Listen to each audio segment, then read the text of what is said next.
Good morning, everyone. Good morning, Rabbi. We're learning Mishna Sukkah, Parak Beis, Chapter 2, Mishna Zayin, Mishna 7. Mi shayaroishay verubai basukah.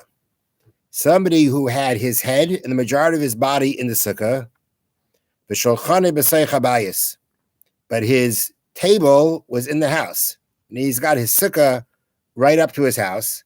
He's sitting in the sukkah. He is sitting in the sukkah, but his table is still in his house. And that's the table he's eating off of. So the question is that acceptable? Shammai poislin, Beis Shammai invalidate, which means they say that is not the proper way, that's not the way to perform the mitzvah. Beis Hillel machshir, and Beis Hillel say that it's acceptable. Now, what's the issue here?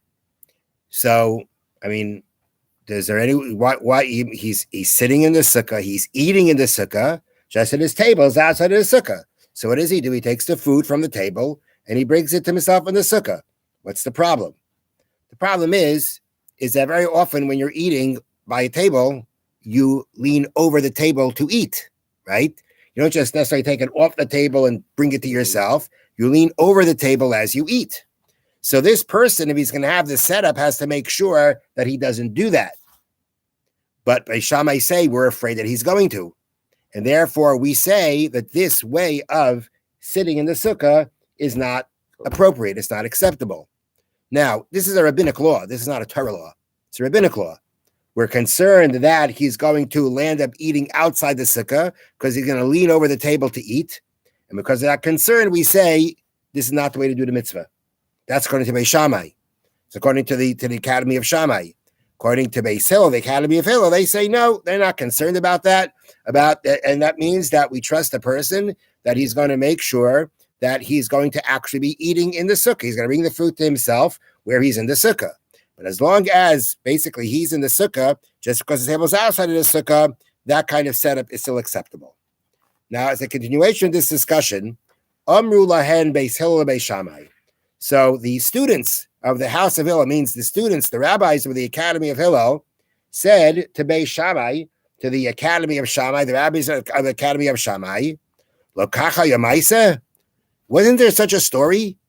Shaholchu ziknei Beis Shammai v'ziknei Beis Hillel, the elders of the house of Shammai and the elders of the house of Hillel, meaning Beis Shammai, these academies of learning went for a number of generations.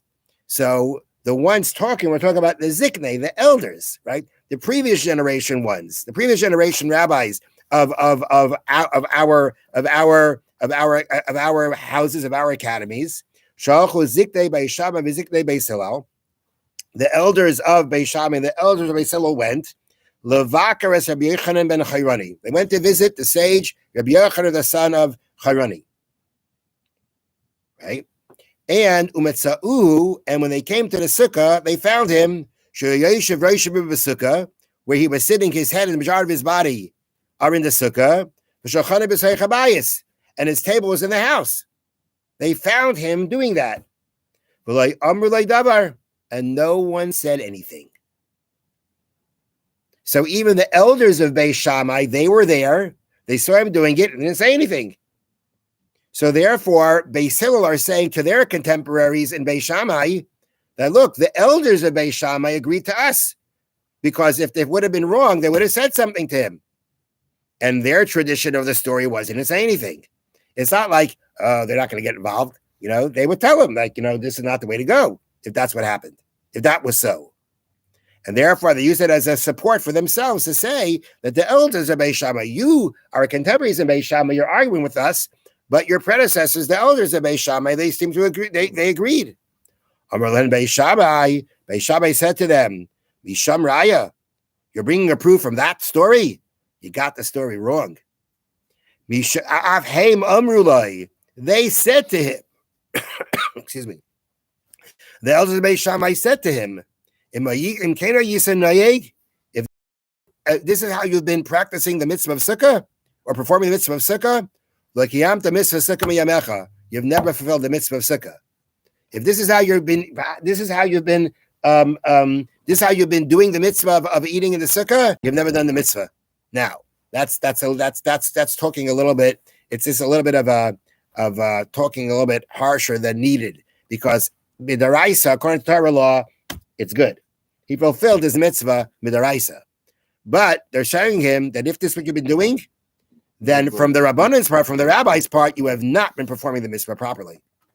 So they're telling him, if this is what you're doing, is this what you've always done, then from the point of the rabbis who don't approve of this, you've never performed the mitzvah in the proper way.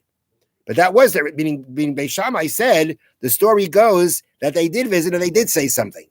And therefore, you can't bring a proof from that story because the way we have the tradition of the story is that our predecessors, the elders of Beis Shammai, did say something to him. And therefore, we're still left with that argument between Beis Shammai and Beis Hillel. And the halacha is like Beis Hillel, that you could actually, wait a minute, back up. No, mistake. Halacha like Beis Shammai. Bartanura says halacha is like Beis Shammai, one of the exceptions to the rule. Halacha is like Beis Shammai, that you're not supposed to sit in this way where the table is in the house and you're in the sukkah.